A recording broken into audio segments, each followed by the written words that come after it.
Series के start में हम देखते हैं कि एक लड़की पानी में गिरकर मर रही होती है। उसका नाम निम्वे होता है। फिर वो अपनी स्टोरी एक्सप्लेन करने लगती है। फिर हम निम्वे को घोड़े पर सवार होकर गांव में जा रही होती है। फिर रास्ते में उसे एक कौवों का झुंड मिलता है, पर निम्वे उसे इग्नोर कर देती है। फिर हमें एक बच्चा दिखाया जाता है जो सभी से चोरी कर रहा होता है। फिर वो निम्वे से बात करने लगता है। फिर निम्वे को एक फूल मिलता है, वो उसे तोड़ने के लिए जाती है, पर वो फूल उड़ जाता है। फिर निम्वे फूल इकट्ठे करने लगती है, लेकिन अचानक उसे अजीब अजीब सी आवाज़ें आने लगती हैं। फिर वहाँ हिरण आ जाता है। निम्वे सोचती है कि हिरण उसे कुछ बताना चाहता है, लेकिन तभी दो लड़के उस हिरण का शिकार कर लेते हैं। फिर निम्वे उन पर गुस्सा हो जाती है। फिर तभी रिवील होता है कि निम्वे एक साधारण लड़की नहीं बल्कि एक विच है। फिर दोनों लड़के निम्वे को विच के नाम से छेड़ने लगते हैं और कहते हैं कि इस विच के पैदा होने के कारण उसके फादर ने कबीला छोड़ दिया था। तभी निम्वे के पास वो आवाज़ें और पास सीन आने लगते हैं। तभी निम्वे और को गुस्सा आता है और वो विच में कन्वर्ट हो जाती है और इस उस लड़के को अपनी शक्तियों से मारने लगती है। तभी उसकी मदर वहां आकर निम्वे को रोक लेती है और उसको समझाने लगती है कि तुम्हें भेंट में आना होगा, पर निम्वे अपनी मदर से मना कर देती है। लेकिन उसकी मदर निम्वे को वहां ले जाती है। फिर भेंट की प्रथा शुरुआत होती है। फिर चंद्र ग्रहण लग जाता है और फिर आत्माएं निम्वे को कबीले का प्रधान बना देती है, लेकिन निम्वे प्रधान बनने से मना कर देती है। फिर वहां से भाग जाती है। फिर वो वापस अपने गांव जाने लगती है। फिर उसकी मदर उसे समझाती है कि फिर भी वो नहीं मानते। फिर वो और उसकी फ्रेंड गांव से भागने का प्लान बनाते हैं। फिर हम बैलगाड़ी पर एक बूढ़े और एक छोटे बच्चे को देखते हैं जो बच्चे को ईश्वर का ज्ञान दे रहा होता है। तभी अचानक वह बूढ़ा व्यक्ति उस बच्चे के हाथ पर लीफ रखता है और उसका रंग हरा होने लगता है।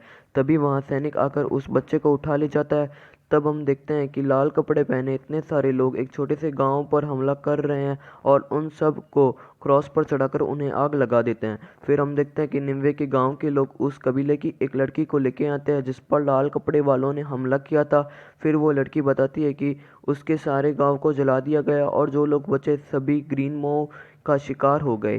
तभी निम्वे की मदर ये सुनकर डर जाती है और फिर हमें एक जादूगर बताया जाता है जिस पर लॉर्ड ग्रेव रिवर के 4000 सोनों के सिक्के कर्ज होते हैं। फिर सैनिक उनसे वो सिक्के मांगते हैं। तब पता चलता है कि वो सो रहा होता है। उसका नाम मर्लिन होता है। फिर एक सैनिक उसकी तलाशी लेने लगता है। तभी वो उसका चाकू पकड़कर उसकी आंख के सामने रख देता है। फिर बताता है कि एक बार राजा ने 50,000 सैनिक उसे मारने के लिए भेजे थे, लेकिन उसने तूफानी बिजली में उन सभी सैनिकों को जलाकर राख कर दिया। फिर जादूगर बर्लिन बोलता है कि या चेतावनी देता है कि वो उन्हें चूहों में बना देगा। वह सुनकर दोनों सैनिक डर जाते हैं और भाग जाते हैं। फिर मर्लिन भी वहां से निकलने लगता है। तभी एक लड़की उससे कहती है कि तुमने उन्हें चूहा नहीं बनाया, इसका मतलब तुम जादू भूल गए हो। फिर वो उसे इग्नोर करके निकल जाता है। फिर हम एक बड़ा कैसल दिखाया जाता है जहाँ पर लॉर्ड ग्रेव रिवर होते हैं। तभी वहाँ पर एक संदेश आता है कि रेड पैलेडियंस ने एक गांव को जला दिया है और लॉर्ड ग्रेव कहता है कि हिम्मत देखो इनकी। तभी एक सैनिक जादूगर मर्लिन को लेकर आता है। तभी लॉर्ड ग्रेव कहता है कि मर्लिन, तुमने बारिश कराने का वादा किया था पर अभी तक हुई नहीं है, क्यों नहीं हुई है? मर्लिन उसे अपनी बातों में घुमाने लगता है। तभी लॉर्ड ग्रेव गुस्से में आ जाता है और कहता है कि मुझे बारिश चाहिए। तभी वो कहता है कि मैं कोशिश करता हूँ और वहाँ से निकल जाता है। तभी वो देखता है कि एक पक्षी मरा हुआ है। फिर तो वो उसे फॉलो करने लगता है और देखता है कि वहाँ और भी पक्षी मरे पड़े हैं। दूसरी तरफ निम्वे और उसकी दोस्त गाँव से भाग जाते हैं। फिर वो जहाज से जाने का सोचते हैं। फिर तभी पता चलता है कि वो जहाज़ तो निकल चुका है। तभी वो दुखी हो जाती है और उसकी फ्रेंड उसे मना लेती है। फिर वो वहाँ पर शॉपिंग करने लगते हैं। तभी एक लड़का गाना गा रहा होता है। तभी निम्वे और उसकी दोस्त वहाँ जाकर देखती है। तभी वो लड़का जब निम्वे को देखता है तो वो उसे पसंद करने लगता है और निम्वे भी उससे काफ़ी इम्प्रेस हो जाती है। तभी तभी वो लड़का निम्वे से उसका नाम पूछता है और अपना नाम आर्थर बताता है और रिंग के लिए कहता है। पहले निम्वे मना कर देती है, फिर बाद में मान जाती है। उसके बाद वो रिंग पर जाते हैं, लेकिन तभी वहाँ कुछ लोग निम्वे को छेड़ने लगते हैं। फिर निम्वे उस डाइस गेम में चुनौती देती है। फिर वो कहता है कि अगर तुम हार गई तो मुझे किस करना होगा, और अगर मैं हार गया तो मैं तुम्हें 5 चांदी के सिक्के दूंगा। फिर गेम स्टार्ट हो जाता है और वो कहता है कि डाइस में 7 लाने हैं और निम्वे जादूगर थी, मतलब वो विच थी, तो वो 7 ले आती है। तभी निम्वे खुश हो जाती है। तभी वो कहता है कि 3 में से 2 बार 7 आने चाहिए। फिर निम्वे डाइस लेती है और फिर 7 आ जाता है। फिर सामने वाले को शक होने लगता है और वो उसे कहता है कि तुम विच हो। तभी वो और उसकी फ्रेंड वहाँ से भाग जाती है। भागते भागते हुए वो जंगल तक आ जाते हैं, लेकिन तभी भी निम्वे के पीछे उनके सैनिक लगे हुए थे। तभी निम्वा और उसकी फ्रेंड छिप जाते हैं और उन्हें देखकर सिपाही भी छिप जाते हैं। तभी आर्थर आकर उन्हें बचा लेता है। फिर सैनिक चले जाते हैं। तभी आर्थर निम्वा से उसका घर पूछने लगता है। फिर शाम हो जाती है और आर्थर कहता है कि हमें रहने की जगह देख लेनी चाहिए, क्योंकि रेड पेरिडियंस का भी रास्ता यही है, जिस कारण वो रात भर वहीं ठहरते हैं। फिर आर्थर निम्वा को तलवार चलाना सिखाता है। फिर वो वहीं सो जाते हैं, लेकिन तभी सोने से पहले निम्वे को वापस वही पास सीन और अजीब अजीब सी आवाज़ें आने लगती है और निम्वे बेहोश होकर सो जाती है। फिर सुबह होती है और आर्थर भी सो जाता है। तभी निम्वे और उसकी दोस्त वहाँ से चले जाते हैं बिना आर्थर को बताए। फिर जब वो अपने गांव पहुँच रही होती है, तभी उसे घोड़े पर चलता हुआ लड़का दिखाई देता है और वो डर जाती है। फिर एकदम तेज चलकर अपने गांव के पास जाती है और देखती है कि उसके गांव पर रेड पेलिडियंस ने हमला कर दिया है और वो सब लोग को मार रहे हैं। तभी अचानक दूसरी तरफ मर्लिन एक शॉप के पास जाता है जो अजीब अजीब चीज़ें रखता है। फिर वो उसे 3 नंबर कहता है। तभी वो शॉपकीपर उसे 3 मुंह वाला बच्चा दिखाता है। फिर मर्लिन उसे पैसे देकर निकल जाता है। फिर वापस हम देखते हैं कि निम्वे की दोस्त और रेड पेलिडियंस उठाकर ले गए हैं और निम्वे जाकर छुप जाती है। तभी वो उस बच्चे को देखते हैं और वहाँ से भागने के लिए कहती है। वो बच्चा तेज भागकर वहाँ से चला जाता है। तभी निम्वे अपनी मदर को ढूंढने के लिए निकल जाती है, लेकिन तभी रेड पेलिडियंस का एक आदमी निम्वे को पकड़ लेता है और उसे बूढ़े व्यक्ति के सामने रख देता है और फिर वो व्यक्ति ईश्वर का ज्ञान देने लगता है और निम्वे को मारने का ऑर्डर भी दे देता है। तभी वहाँ अचानक तीर की बारिश होने लगती है और सब लोग भागने लगते हैं। तभी निम्वे वहाँ से भाग जाती है और अपनी मदर के पास जाती है। तभी वो देखती है कि उसकी मदर जख्मी है, नीचे गिरी हुई होती है। निम्वे की मदर उसे वहाँ से भागने के लिए कहती है, पर निम्वे नहीं मानती और तभी एक रेड पेलिडियंस वहाँ आ जाता है। फिर उसकी मदर उसे एक तलवार देती है और कहती है कि ये तलवार उस जादूगर मर्लिन को दे देना। तभी निम्वे की मदर रेड पेलिडियंस के हाथों मारी जाती है और निम्वे तलवार लेकर भागने लगती है। फिर दूसरी तरफ मर्लिन को बताया जाता है जो बारिश करा रहा होता है। तभी वहाँ बादल लाल होने लगते हैं और खून की बारिश होने लगती है। तभी वहाँ लॉर्ड ऑफ क्रैब खुशियाँ मना रहे होते हैं कि बारिश हो रही है। तभी वो कहते हैं कि आज हम बारिश का पानी पियेंगे। जब बारिश का पानी मंगाया जाता है, लेकिन जब वो उसे पीते हैं तो पता चलता है कि वो खून है। तभी लॉर्ड ऑफ ग्रेव गुस्सा हो जाते हैं और मर्लिन को बुलाते हैं। वहाँ दूसरी तरफ मर्लिन डरा हुआ होता है और वहाँ निम्वे भेड़ियों से बचकर भाग रही होती है और एक पत्थर के ऊपर चढ़ जाती है और बचने के लिए कोशिश करती है। दूसरी तरफ मर्लिन के ऊपर बिजली पड़ने लगती है और वो जल जाता है। फिर दूसरी तरफ पत्थर के ऊपर भेड़िए चढ़ने लगते हैं। निम्वे तलवार निकालने लगती है जो जादुई होती है। फिर मर्लिन के ऊपर उस तलवार के निशान आने लगते हैं। फिर निम्वे तलवार निकाल लेती है और फिर निम्वे एक एक करके भेड़ियों को मारने लगती है और यहीं पे एपिसोड 1 का एंड हो जाता है। अगर वीडियो थोड़ी सी भी अच्छी, एपिसोड 2 के शुरुआत में निम्वे और उसके पेरेंट्स सो रहे होते हैं। तभी अचानक से कोई निम्वे का नाम पुकारता है। तब निम्वे नींद से उठकर बाहर चली जाती है और पिंप नाम पुकारती है। फिर कहती है कि इधर आओ। तभी निम्वे उसकी आवाज़ को फॉलो करते हुए चली जाती है। फिर अचानक सीन में हमें बड़ी निम्वे तलवार लेकर जा रही होती है। हम देखते हैं कि छोटी निम्वे वहाँ आती है और पिंप बुलाती है। तभी वो बोलता है कि मैं तुम्हारे पास हूँ। फिर उसकी आवाज़ को फॉलो करते हुए निम्वे नीचे जाने लगती है। फिर बड़ी निम्वे तलवार लेकर जा रही होती है।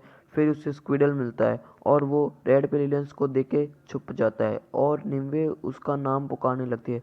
तभी रेड पेलिडियंस का एक आदमी निम्वे को देख लेता है और निम्वे को उसे देखकर भागने लगती है। फिर वो उसके पीछे जाता है। तभी छोटी निम्वे पिंप के पास पहुंच जाती है और गिर जाती है। तभी पिंप डरावनी आवाज़ से कहती है कि सॉरी, मैं बहुत भूखी थी। तभी उसके पीछे एक बहुत बड़ा भालू आ जाता है। वहाँ दूसरी तरफ निम्वे उससे डर कर भाग रही होती है। तभी वो रेड पेलिडियंस निम्वे को मारने लगता है कि दूसरी तरफ छोटी निम्वे के पास एक भालू आ जाता है और उसकी कमर पर पंजा मार देता है। तभी चीख से उसकी मदर भी उठ जाती है और वो भालू उसे मारने लगता है। तभी बैकग्राउंड में उसकी मदर बोलने लगती है कि आत्माओं को बुलाओ निम्वे। फिर दूसरी तरफ निम्वे रेड पेलिडियन से लड़ रही होती है। फिर छोटी निम्वे आती है और फिर उसकी मदर बैकग्राउंड में बोलती है कि आत्माओं को बुलाओ निम्वे, मैं वहाँ नहीं पहुँच पाऊँगी। तभी छोटी निम्वे विच का रूप लेने लगती है और आत्माओं का सहारा लेकर उस भालू को मार देती है। तभी दूसरी तरफ निम्वे और उस आत्माओं का सहारा लेकर उस रेड पेलिडियंस को हटा देती है और तभी सुबह हो जाती है और निम्वे भी उठ जाती है। तभी वो ऊपर देखती है और उसे उल्टियाँ होने लगती है। फिर वो उस तलवार को लेकर निकल जाती है। तभी वहाँ पर हमें लॉर्ड ऑफ ग्रेव का कैसल दिखाया जाता है, जहाँ लॉर्ड ऑफ ग्रेव गुस्सा होकर मर्लिन को बुला रहे होते हैं, पर मर्लिन दरवाजा नहीं खोलता है। तभी लॉर्ड ऑफ ग्रेव जोर जोर से दरवाजा खटखटाने लगता है। तभी मर्लिन दरवाजा खोलता है। फिर लॉर्ड ऑफ ग्रेव कहते हैं कि तुमने ये क्या किया, किलों में चारों तरफ खून ही खून है। तभी मर्लिन कहता है कि मुझे वक्त चाहिए और दरवाज़ा बंद कर लेता है। तभी लॉर्ड ग्रेव दरवाज़ा तोड़ने का आदेश दे देता है। तभी मर्लिन वहाँ से भागने की तैयारी करता है और सिपाही दरवाज़ा तोड़कर अंदर आ जाता है। फिर हमें वो बूढ़ा जो फादर होता है उसको दिखाया जाता है। तभी वहाँ पर ग्रीन मॉन्क भी होता है और वो वहाँ पर होते हैं जहाँ पर निम्वे ने उन भेड़ियों को मारा होता है। फिर ग्रीन मॉन्क कहता है कि उसका पास एक चमत्कारी तलवार है। फिर कुछ सिपाही फादर फादर चिल्लाने लगते हैं। तभी वो वहाँ पहुँचते हैं जहाँ पर रेड पेलिडेंस का वो आदमी होता है जिसने निम्वे पर अटैक किया था और वो पेड़ पर जकड़ा हुआ होता है। तभी फादर गुस्से में आ जाते हैं। तभी फादर गुस्से में बोलते हैं कि ये देखो हमारे दुश्मन ने क्या किया है। तभी पता चलता है कि वो जिंदा है। फिर फादर उससे पूछता है कि किसने किया। तभी ग्रीन मॉन्क को वहाँ भेड़ियों का खून मिल जाता है और पता चल जाता है कि ये काम उसी ने किया है। तभी ग्रीन मॉन्क उसे खोजने के लिए निकल जाता है और वहाँ के लोग उसे निकालने का काम करते हैं। तभी फादर कहता है कि हम विच की तलाश में सभी जगह जाओ और जितने भी विच मिले उन्हें मार दो। फिर निम्बे अपने हाथ पे लगे खून को साफ कर रही होती है। तभी छोटी निम्बे जो जख्मी हालत में थी उसकी मदर उसे गोद में लेके जा रही थी। तभी वो छोटी निम्बे को उसके फादर के सामने रख देती है और फिर छोटी निम्बे के घाव दिखाती है। उसे देखकर सभी लोग डर जाते हैं और कहते हैं कि इस लड़की पर बुरी आत्माओं का साया है, हम इसे बचाना नहीं चाहिए। लेकिन उसकी मदर ऐसा नहीं करती है। तभी उसकी माँ उसकी देखभाल करती है। तभी वहाँ निम्बे रो रही होती है। तभी निम्बे वहाँ से चली जाती है। वहाँ स्क्विडल वहीं छिपा होता है। तभी वीपिंग मॉक उसे कबीले का मंत्र बोलता है कि सुबह जन्म लेते हैं शाम में विलीन होने के लिए। तब स्क्विटल बाहर आ जाता है और ग्रीन मॉक उसे गला पकड़कर पूछता है कि तुम्हारे कितने लोग बचे हैं। फिर स्क्विडल बोलता है कि तुम्हें मारने के लिए काफ़ी है। फिर निम्वे भी वहीं जाती है और उसे स्क्विडल नहीं मिलता है। फिर निम्वे शिप लेकर जाने का सोचती है। तभी उसे वहाँ रेड पेरिडियंस के लोग मिल जाते हैं और वो वापस जाने लगती है। फिर वो अपने कपड़े बदल कर जाने लगती है और एक डॉक्टर के पास चली जाती है और कहती है कि मेरे दांत में दर्द है। तभी वहाँ एक सैनिक पूछता है कि आप अपना काम बताओ। तब वो कहता है कि मैं डॉक्टर हूँ और पूछता है कि पास में कौन है। तब वो बोलती है कि ये मेरा मरीज है। तब रेड पेरिडियंस बोलता है कि उस लड़की का अभी दांत निकालो और फिर डॉक्टर उसका दांत निकाल देता है। फिर दूसरी तरफ वीपिंग मॉक स्क्विडल को अपने घोड़े से बांध लेता है। तभी छोटी निम्बे अपने घर से भागी हुई थी उसका सीन दिखाया जाता है। फिर स्क्विडल के कबीले के लोग वहां आते हैं और वेपिंग मॉक को बंदी बना लेते हैं। तभी वेपिंग मॉक सबको मार देता है और वेपिंग मॉक स्क्विडल को भी आज़ाद कर देता है। दूसरी तरफ निम्वे को आर्थर मिल जाता है और वो उससे हेल्प मांगती है। तभी वो डाइस वाला गेम वाला आ जाता है और निम्वे को पहचान लेता है। फिर वो निम्वे से उसकी तलवार लेने ही लगता है। फिर निम्वे उसी तलवार से उसका हाथ काट देती है। तभी आर्थर निम्वे को लेकर निकल जाता है। फिर आर्थर निम्वे को एक महफूज जगह में रखता है। तभी आर्थर को निम्वे की तलवार पसंद आ जाती है और आर्थर कहता है कि मैं तुम्हें 40 सोने के सिक्के दूंगा, उसके बदले में तुम मुझे ये तलवार दे दो। पर निम्वे उसे मना कर देती है और कहती है कि ये मेरी मदर की लास्ट विश थी, ये तलवार मर्लिन को देनी है। तभी मर्लिन जंगल में चल रहा होता है और वो वहाँ पहुँचता है जहाँ निम्वे की मदर की डेथ हुई थी। फिर वो निम्वे की मदर के पास जाता है। तभी दूसरी तरफ आर्थर निम्वे को गोद में लेके एक महफूज जगह में ले जाता है। तभी उसे मर्लिन दिखाया जाता है जो गुस्से में होता है। फिर वहाँ एक जादूगरनी आती है और वो पूछती है कि वो कौन थी जिसके पास तुम गए थे। तभी मर्लिन बोलता है कि वो एक चिकित्सक थी।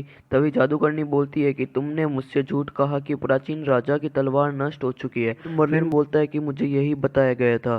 फिर वो चुड़ैल बोलती है कि शेरलॉर्ड्स इसे तुम्हारा आखिरी धोखा मानेंगे और वो तुम्हें ख़त्म कर देंगे। फिर वो बोलती है कि अगर वो तलवार पादरी के हाथ लग गई तो संसार नष्ट हो जाएगा। तभी मर्लिन बोलता है कि मेरा जादू उस तलवार ने छीन लिया है। तभी वो बोलती है कि अब तो उसे पाना होगा। तभी मर्लिन पूछता है कि वो तलवार कहाँ है। तभी वो बोलती है कि तलवार के इर्द गिर्द भय है और उसके पास महान शक्ति भी है और कहती है कि तलवार तुम्हारे पास आ रही है। तभी वो बोलती है कि मर्लिन वो तुम्हारे लिए जीवन हो गया मितु, ये एक और सवाल है। तभी मर्लिन कहता है कि मुझे रहस्य पसंद है। तभी मर्लिन कहता है कि वो तलवार फे अग्नि से बनी थी और उसी में वापस जाएगी। तभी जादूगरनी कहती है कि फे अग्नि हजारों साल पहले बुझ गई थी। तभी मर्लिन कहता है कि वो कुछ ही लोगों को पता है कि वो कहाँ है। तभी मर्लिन उससे हेल्प मांगता है कि मुझे तुम्हारा घोड़ा चाहिए और मिट्टी जिसे फे अग्नि नहीं जला सके, उसका उस मिट्टी का पता चाहिए। तभी आर्थर तलवार लेके जा रहा होता है। तभी उसे एक लड़की पूछती है कि कितने दिन में वापस आओगे। वो लड़की कौन है, अभी तक रिवील नहीं हुआ है। तभी आर्थर कहता है कि वो एक अंतिम इच्छा पूरी करने जा रहा है और वहाँ से घोड़ा लेकर निकल जाता है। और यहीं पे एपिसोड 2 का एंड हो जाता है। एपिसोड 3 के स्टार्ट में हमें आर्थर का पास्ट सीन दिखाया जाता है जिसमें उसके फादर की डेथ हो रही थी क्योंकि कुछ गुंडे उसके मदर से बदतमीजी कर रहे थे। मदर को बचाने के लिए उसके फादर की डेथ हो जाती है और उसके फादर की लास्ट विश होती है कि आर्थर योद्धा बने। तभी घोड़ा लेते हुए एक गांव में एंटर कर देता है। तभी वहाँ निम्वे की आँख खुलती है और उसके सामने एक लड़की होती है। वो उसे पूछती है कि कौन हो तुम, और निम्वे डर जाती है और उस तलवार को खोजने लगती है।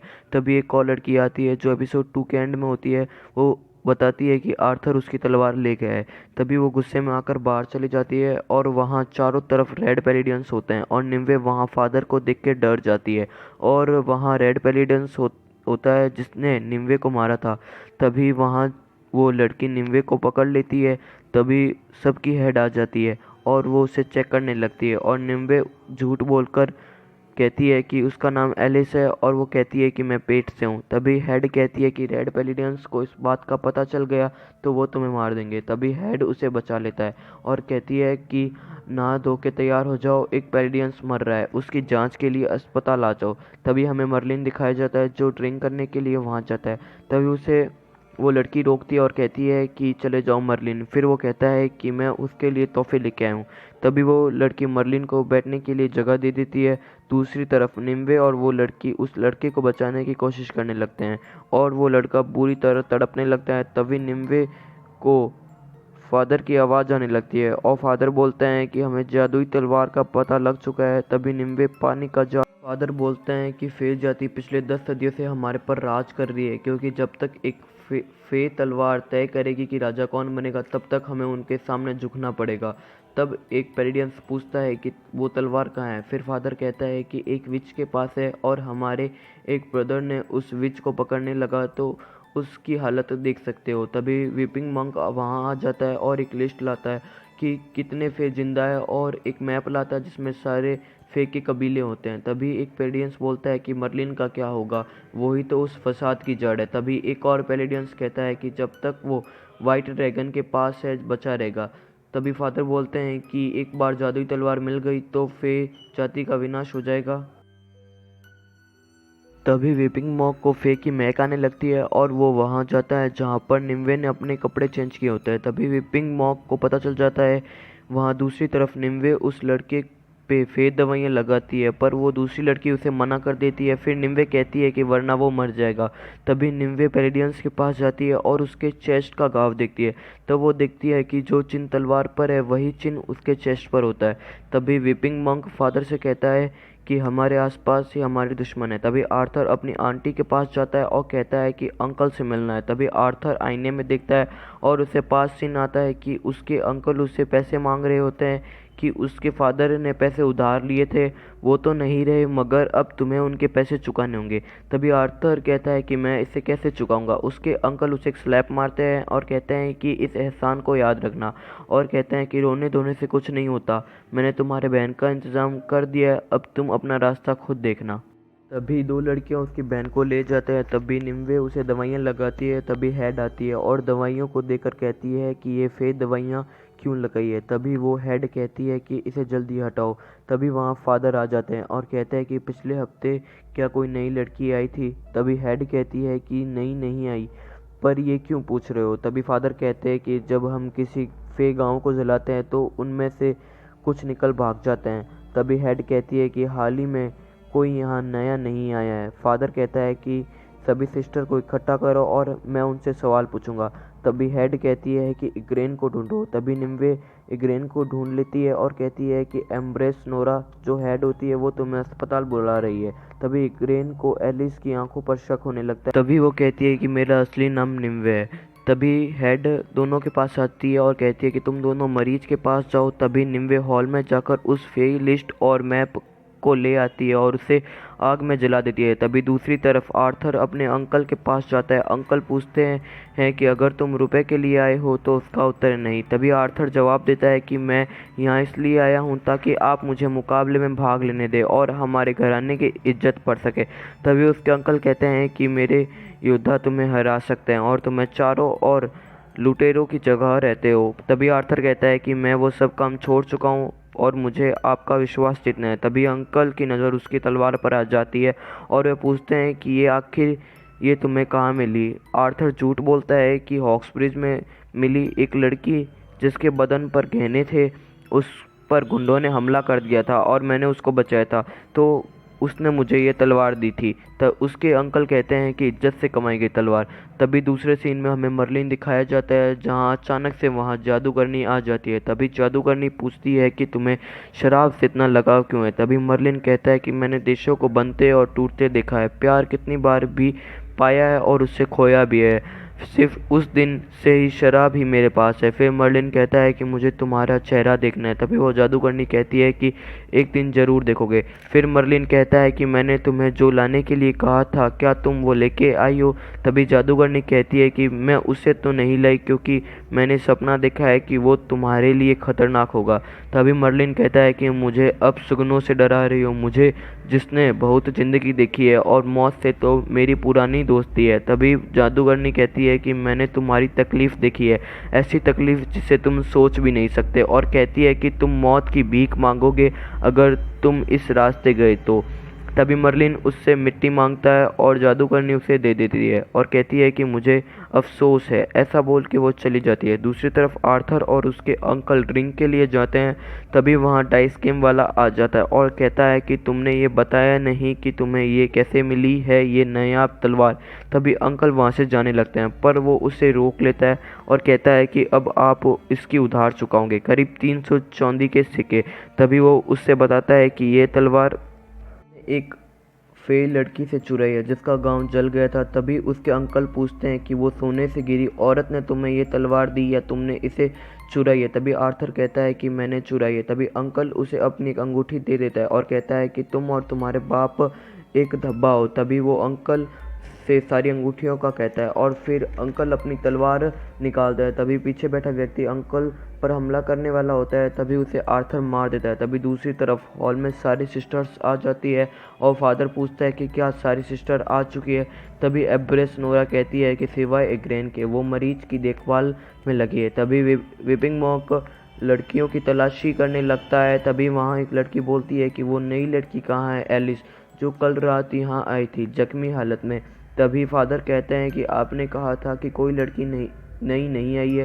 तभी वहाँ वो लड़का ठीक हो जाता है और निम्वे की तरह इशारा करने लगता है। तभी निम्वे उसका हाथ दबा देती है और तभी इग्रेन उसे जहर से मार देती है। तभी फादर और वीपिंग मॉक वहाँ आते हैं लेकिन वो मर जाता है, लेकिन वीपिंग मॉक को दरवाज़ा खुला मिल जाता है। तभी हमें आर्थर दिखाया जाता है जिसे आग में जलाने की सज़ा मिलती है।